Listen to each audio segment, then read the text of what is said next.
नमस्कार। बड़ी खबर बड़ी बहस में आपका स्वागत है। आपके साथ मैं हूं इरम सिद्दीकी। मध्य प्रदेश सरकार हैप्पीनेस के पैमाने का मूल्यांकन कराने जा रही है, जिसमें उच्च शिक्षा संस्थानों और आईटी का सहयोग लिया जाएगा। गांव को आनंद ग्राम के रूप में विकसित किया जाएगा, जबकि हर जिले में एक आनंद केंद्र स्थापित किए जाएंगे। ये केंद्र तनाव मुक्ति, रचनात्मक गतिविधियों और महापुरुषों के जीवन से युवाओं को सीख देने पर केंद्रित होंगे। बड़ी खबर बड़ी बहस में आज हम इसी विषय पर चर्चा करेंगे, लेकिन उससे पहले एक रिपोर्ट आपके लिए।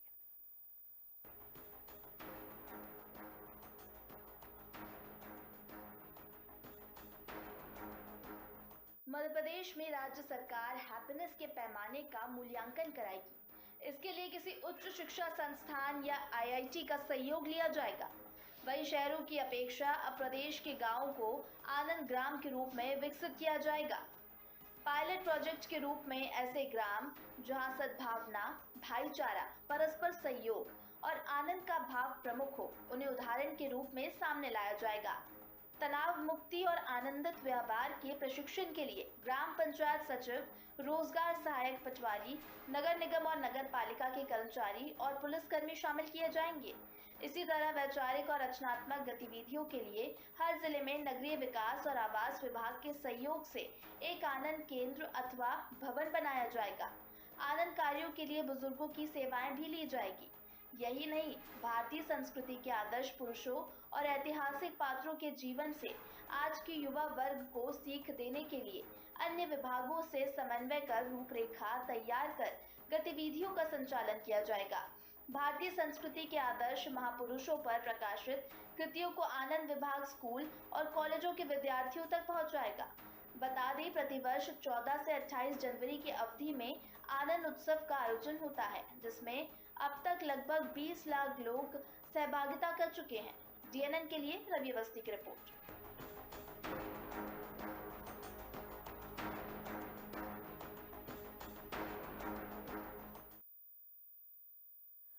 तो बिल्कुल मध्य प्रदेश में अब राज्य सरकार हैप्पीनेस के पैमानों का मूल्यांकन करेगी। प्रदेश में आनंद ग्राम विकसित करेगी अब सरकार। चलिए, बड़ी खबर बड़ी बहस में आज हम इसी मुद्दे पर चर्चा करेंगे, लेकिन चर्चा से पहले हम आपको पैनल से इंट्रोड्यूस करा देते हैं। पॉलिटिकल एडिटर रवि अवस्थी जी हमारे साथ स्टूडियो से जुड़े हुए हैं। साथ में आपको बता दें, बीजेपी से वानिया अहलूवालिया जी और कांग्रेस से अंबिका शर्मा जी हमारे साथ जुड़े हैं। आप तीनों गेस्ट का बहुत स्वागत है बड़ी खबर बड़ी बहस में।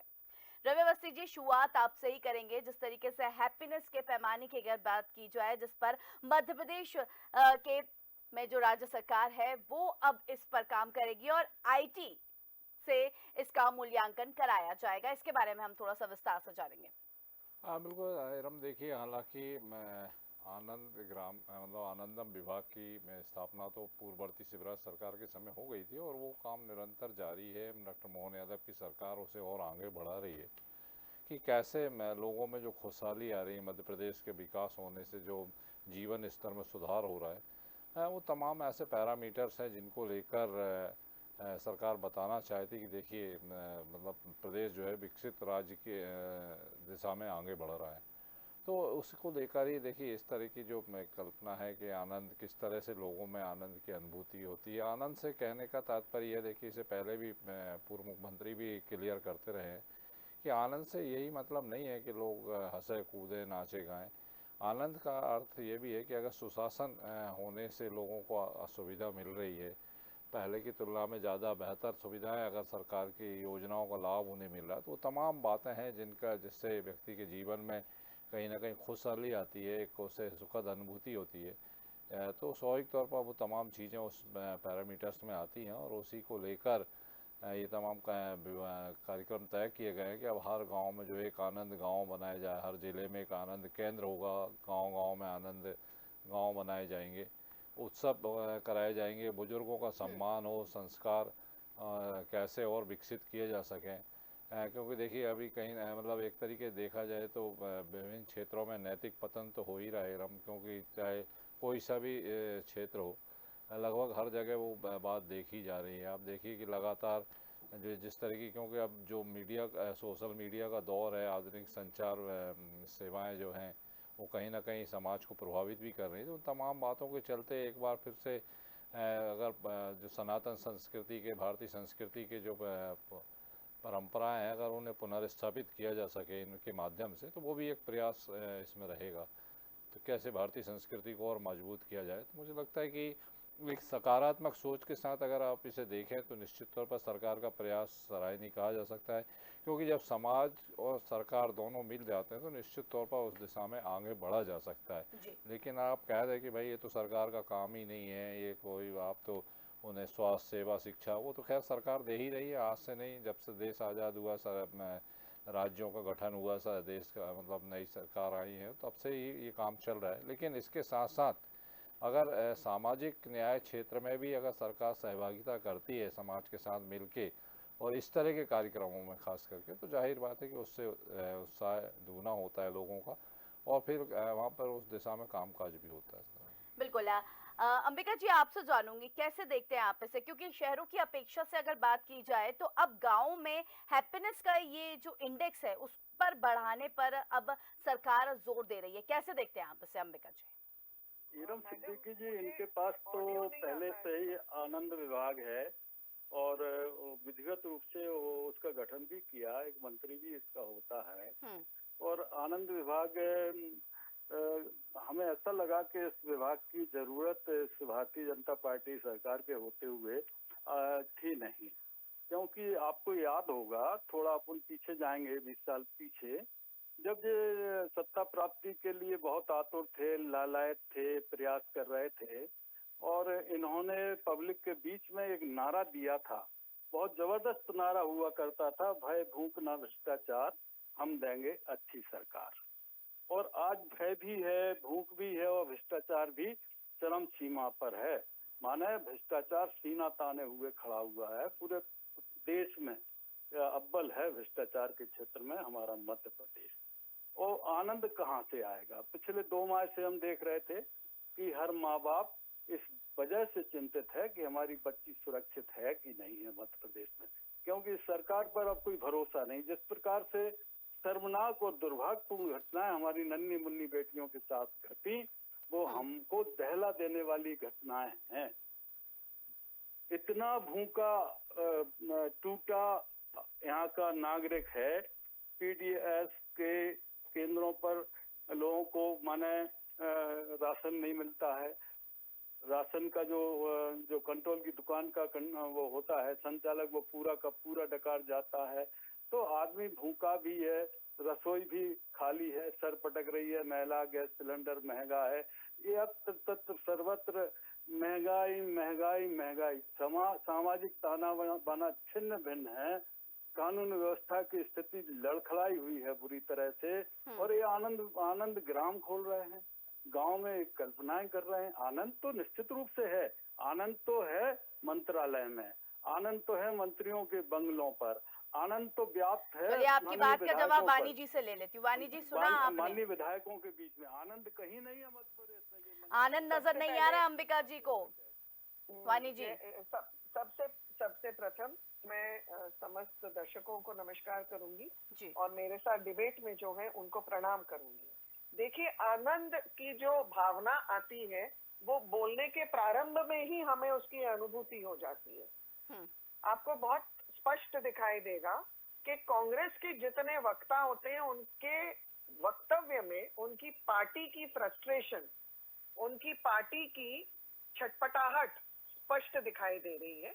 इनकी मानसिक स्थिति अब कांग्रेसियों की क्या हो गया है कि बहुत ही दुर्भाग्यपूर्ण स्थिति में पहुंच चुकी है, जिसमें इनके पास कोई सकारात्मक विकल्प नहीं है, इसलिए सकारात्मक कृत्यों को भी ये पहचान नहीं पाते। ये जो आनंद की अनुभूति होनी है, इसे आम जनमानस एक स्पिरिचुअल लेवल पे लेके जा रहा है सरकार आम जनमानस के लिए। और आपको ये भी ध्यान होगा कि 2018 में जब माननीय कमलनाथ जी की सरकार थी, तो इसको उन्होंने फ्यूज किया था इसको, ये जो मंत्रालय था, जो ये इंटेंशन क्या है? इंटेंशन ये है कि ग्रामीण स्थानों पर केंद्र बने जो एक आनंद का केंद्र हो, जहां पर भाईचारा, सद्भावना, सामाजिक समरसता, ये सब अच्छी बातें, ये समरसता का भाव, इनकी नदियां बहें। फायदा ये होगा कि लेकिन जब ग्रामीण स्तर वानी पर जी, अंबिका जी की ये शिकायत है, ये आनंद ग्राम या इस तरीके से बनाने से बेहतर जो मूल चीजें हैं उन पर पहले फोकस करे सरकार। जिस तरीके से अभी बेटी की बात कर रहे थे, यहाँ पे जो अत्याचार बढ़ रहे हैं उसकी बात यहाँ पे कर रहे थे, अंबिका जी का ये कहना है। अंबिका जी का बयान बेबुनियाद है, क्योंकि अगर मैं इस पे राजनीति ना करूं ऐसे कृत्यों पर, तो ये स्पष्ट और साफ है कि जितने आपराधिक मामले हैं उनमें घटौती हुई है इस प्रदेश में, और मोहन यादव की सरकार एक जीरो टॉलरेंस की सरकार है।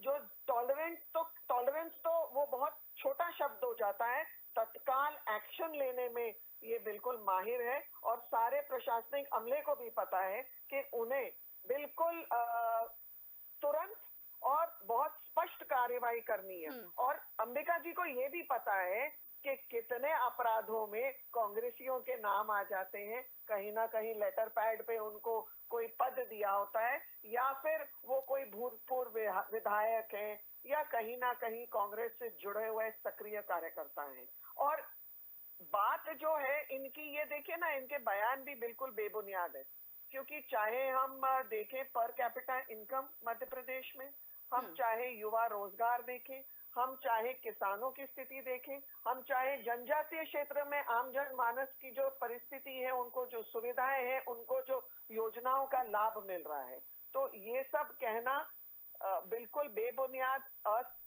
असामाजिक है। और इसमें इनकी संवेदनशीलता जनता के लिए साफ दर्शाती है कि इनको जनता ने क्यों धुतकारा है और यहाँ से क्यों कांग्रेस का सुपड़ा साफ हुआ है। और अगर ये अभी भी नहीं समझेंगे तो आने वाले दिनों में शायद और दुर्गति होगी। चलिए, अंबिका जी को भी आपने सुना, रवि जी और वानी जी को भी सुना। मेरा ये सवाल है कि जिस तरीके से आनंद ग्राम डेवलप किए जा रहे हैं, उनको विकसित किया जा रहा है, आईटी की मदद ली जाएगी, तो ये नहीं लगता कि जिस तरीके से जो आपराधिक मामले हैं, अगर इस आनंद ग्राम में हैप्पीनेस को लेकर यहाँ पे बात की जाएगी, हैप्पीनेस के जो पैमाने हैं उनका मूल्यांकन किया जाएगा, तो शहरों में इनको विकसित करने की जरूरत नहीं, क्योंकि ये जो आपराधिक मामले दिन पे दिन बढ़ते जा रहे हैं, उनका जो रेट है वो घटता हुआ नजर आए। देखिए बिल्कुल इरम, हालांकि ये जो प्रशासनिक या जो शासन के स्तर की जो समस्याएं हैं, जो अपराध हैं, आप जिनकी बात कर रहे हैं, तो मैं एक छोटा सा उदाहरण देखिए, चूँकि ये जो जिस विषय पर अपन बातचीत कर रहे हैं निश्चित तौर पर एक लगता तो मजाक है, लेकिन अगर आप देखिए एक उदाहरण के तौर पर कि जैसे अभी दीपावली आने वाली है, आप देखिए झोपड़ी में भी दीप जलेगा, भले ही कितनी कठिनाइयाँ हैं जीवन में, लेकिन सफाई भी होगी, दीप भी जलेगा। ऐसे ही जब ईद मनाते हैं तो कितना भी गरीब व्यक्ति हो, कितना भी गरीब परिवार हो, वो कैसे न कैसे करके अपने परिवार की खुशियों को उस दिन तो कम से कम दूना करता ही है। तो ये दिखाता है ना, देखिए जीवन में समस्याओं का अंत तो है नहीं, समाज है तो समस्याएं भी हैं, और जाहिर बात है कि सरकार से अपेक्षा होती है कि वो ज़्यादा से ज़्यादा समाज कल्याण की दिशा में काम करे, सुशासन की जो बात होती है वो सुशासन वास्तव में दिखे। ये तो हक है कि कोई भी सरकार हो, आज कांग्रेस की सरकार हो या बीजेपी की हो या किसी अन्य दल की हो, सभी से ये सरकार की अपेक्षा, मतलब जनता की अपेक्षा सरकार से यही होती है। लेकिन जहाँ तक ये जो विषय है, देखिए आनंद विभाग यानी आनंद की अनुभूति करने वाला मामला है। उदाहरण के तौर पर आप सकारात्मक सोचेंगे तो जाहिर बात है आपके मन में प्रसन्नता आएगी, और आप नकारात्मक भाव से सोचना शुरू कर देंगे तो जाहिर बात है कि फिर आप खुद ही अकेले बैठे बैठे दुखी हो जाएंगे। ये एक सोच है, मतलब जो कल्पना है, जो परिकल्पना है इस कार्यक्रम की, इसकी जो मंशा है, उसकी मूल मंशा यही है कि समस्याएं हैं, इससे इनकार नहीं किया जा सकता, और समस्याएं दूर करने का शासन अपने स्तर पर जतन भी करती है। लीकेज भी होते हैं, गड़बड़ियाँ भी होती हैं, क्योंकि इतना बड़ा तंत्र है तो सभी तरह की विभूतियाँ हैं इस समाज में, और वो सब अपने अपने मानसिकता के हिसाब से कर्म करते हैं, तो ठीक है। लेकिन जहाँ तक ये जो विषय है, मुझे लगता है कि ये विषय केवल इसीलिए इसको रखा गया है कि भाई हैप्पीनेस तो ठीक है, मतलब समस्याएं, जैसे आपने कहा कि समस्याएं, वारदात हो रही है, अपराध हो रहा है, उसी को तो सुधारने के लिए एक सामाजिक जागरूकता कि अगर आप गांव-गांव में मान लीजिए इस तरह के आजकल कार्यक्रम बंद होना हो गए हैं इरम। मैं खुद भी गांव से आता हूं और मैं देखता हूं कि कितना ज़मीन आसमान का फ़र्क आ चुका है पहले और अब के वातावरण में और वहाँ की स्थितियों में। तो अगर एक बार फिर से वो तमाम चीज़ें पुनर्स्थापित होती हैं, भले ही एक दिन के लिए सही, लेकिन अगर साल में एक दिन भी अगर उत्सव होता है, बुज़ुर्गों का सम्मान होता है, बुज़ुर्गों का उन्हें उनके साथ अच्छा बर्ताव होता है, तो इसमें क्या बुराई? मुझे नहीं लगता कि इसमें कोई बुराई है और होना चाहिए। इसकी निरंतरता बनी रहे, ये अच्छी बात है। प्रयास तो यही है कि सरकार का कि इसकी निरंतर, इसीलिए आनंद केंद्र बनाए जा रहे हैं ताकि ज़्यादा ना सही महीने में कम से कम एक दिन तो कार्यक्रम हो जिसमें क्षेत्र के, समाज के, गांव के लोगों का जो है सम्मान हो, उनसे बातचीत हो, हंसी खुशी का माहौल रहे, उत्सव मनाया जाए, खेलकूद हो, तमाम चीज़ें हैं। इसीलिए इसमें आधा दर्जन से ज़्यादा विभागों की सहभागिता आप देखिए इसमें डॉक्टर मोहन यादव सरकार ने रखी है। उसमें खेल विभाग भी है, स्वास्थ्य भी है, शिक्षा भी है, पंचायत ग्रामीण को भी रखा है, राजस्व को भी रखा है, ताकि सभी विभाग मिलकर एक, क्योंकि जो गांव का जो मैदानी अमला होता है वो देखिए वहाँ पर तो पहुँच कर सारी योजनाएं, पूरी 65 जितनी भी योजनाएं सरकार की सब एक हो जाती हैं किसी भी गांव में पहुँच, और उसको इम्प्लीमेंट करने वाला भी एक ही होता है, ग्रामीण सचिव, पंचायत सचिव। ठीक है। तो ऐसे वही पटवारी काम करता है। तो इसका अर्थ यही कि मैदानी अमले को कम से कम उसको भी लगे कि वो तनाव मुक्त होकर काम करे, आनंद उसको एक जो अच्छा बर्ताव लोगों से करे उसकी भी उसको ट्रेनिंग दी जाएगी। अगर प्रयास हैं, अगर सफल हुए तो निश्चित तौर पर एक अच्छी कल्पना की जा सकती है। चलिए अंबिका जी, आपका सोचना एक तरफ, लेकिन जिस तरीके से इस पायलट प्रोजेक्ट की अगर बात की जाए तो प्रसन्न गांव जो हैं वो भी तो सामने आएंगे, यानी कि गांव का भी तो विकास हो रहा है इस तरीके के प्रोजेक्ट्स अगर सरकार लेकर आ रही है तो। राम जी, आपके माध्यम से मैं बड़ी विनम्रता पूर्वक सरकार को ये सुझाव दे रहा हूँ कि आप जो वादे करके किसानों से आए, देश किसानों का देश है, और गांव में आप आनंद केंद्र की स्थापना भी करने जा रहे हो, तो कम से कम भगवान आपको ये सद्बुद्धि दे दे कि आप किसानों से जो वादे करके आए थे एमएसपी के, कि हम 2700 रुपए गेहूं का कर देंगे, 3100 खाद धान का कर देंगे और 6000 रुपए हम उसका कर देंगे सोयाबीन का, तो आप वही कर दीजिए, आनंद आ जाएगा गांव में। कुछ भी खोलने की आवश्यकता नहीं है, बिल्कुल आ जाएगा। आपने जो वेट बढ़ा रखा है डीजल पर, डीजल की कीमत आसमान को छू रही है, 35 रुपए वेट है, वो कम कर दीजिए, आनंद आ जाएगा, किसान को सस्ता डीजल मिलेगा। खाद उपलब्ध करा दीजिए, काला बाजारी रोक दीजिए, आनंद आ जाएगा। ऐसे प्रयास कर लीजिए, आनंद आ जाएगा। कांग्रेस आपके प्रयासों की वाहवाही कांग्रेस करेगी, स्वागत करेगी। आप कानून व्यवस्था की स्थिति सुधार लीजिए, का आनंद आ जाएगा। और आप गृहिणी को जो आप वचन लेके आए थे कि हम 450 रुपए कर देंगे सिलेंडर का, वो कर दीजिए, आनंद आ जाएगा। 3000 रुपए लाडली बहना को कर दीजिए, आनंद आ जाएगा। आनंद तो आ ही जाएगा।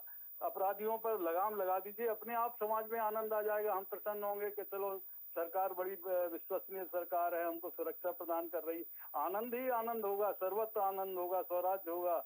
और राम राज्य की जो कल्पना कर रहे हो, ऐसा लगेगा कि हम राम राज्य में हैं, लेकिन इनकी बस की बात नहीं है। अगर थोड़े ही कर लें तो भी आनंद ही है। हमको तो, हम लोग तो आनंद में ही हैं, और हम तो संघर्ष में आनंद में हैं।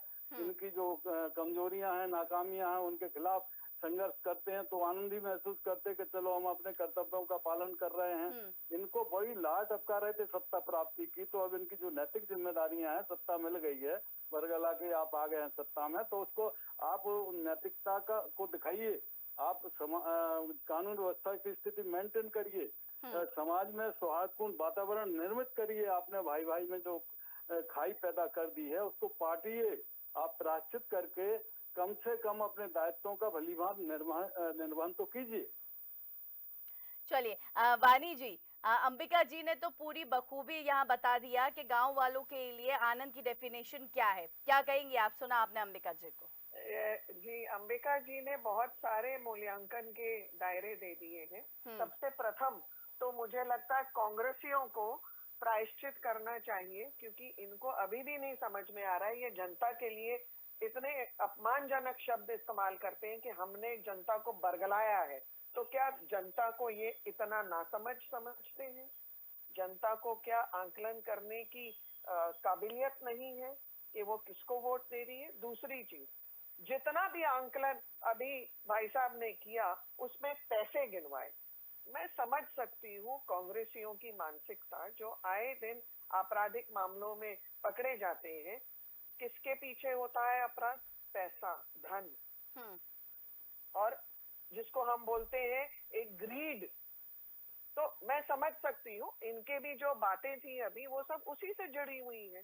जब सत्ता में नहीं है ये, सत्ता की लालच और सत्ता की से दूर होने से फ्रस्ट्रेशन इनकी बातों में समझ में आता है। कृषि का जो सेक्टर है उसमें जितना भारतीय जनता पार्टी की केंद्रीय सरकार ने योजनाबद्ध तरीके से पूरे देश में ना ही सिर्फ खाद की आपूर्ति बल्कि किसान बीमा, किसानों को सिंचाई की योजना, सॉइल टेस्टिंग, एमएसपी, बहुत सारी सुविधाएं दी है। मैं गिनती जाऊंगी तो दिन खत्म हो जाएगा। इसके साथ साथ जितनी डबल इंजन की सरकारें हैं वो केंद्रीयों की नीतियों पर सुख सुविधाएं और इंफ्रास्ट्रक्चर विकास, इन सबको नीचे तक आखिरी व्यक्ति तक एक संवेदनशील रूप से पहुंचाने के लिए प्रतिबद्ध है। और यही हमारी भारतीय जनता पार्टी की सोच और ध्येय है। तीसरी चीज जो बार बार ये बिना अध्ययन किए यहाँ पर एक बहुत लूज डायलॉग देते हैं, तो उसके लिए भी मैं एक उदाहरण देती हूँ कि शायद भाई साहब के संज्ञान में नहीं है कि जंग छिड़ी हुई है विश्व के किसी एक कोने में। तेल की कीमतें पूरे विश्व में उससे प्रभावित हुई हैं और इनको इतने हल्के बयान देने से पहले 2 बार सोचना चाहिए। ठीक है, चलिए, बहुत शुक्रिया वानी जी आपका भी, रवि जी आपका भी बहुत शुक्रिया, अंबिका जी आपका भी बहुत शुक्रिया। तो मध्य प्रदेश में राज्य सरकार हैप्पीनेस के पैमाने का मूल्यांकन करेगी। इसके लिए किसी उच्च शिक्षा संस्थान का या आईआईटी का सहयोग लिया जाएगा। तो बड़ी खबर बड़ी बहस में आज हमने इसी मुद्दे पर चर्चा करी। चर्चा के लिए पाल का बहुत शुक्रिया। आप देखते रहिए DRN न्यूज़। नमस्कार।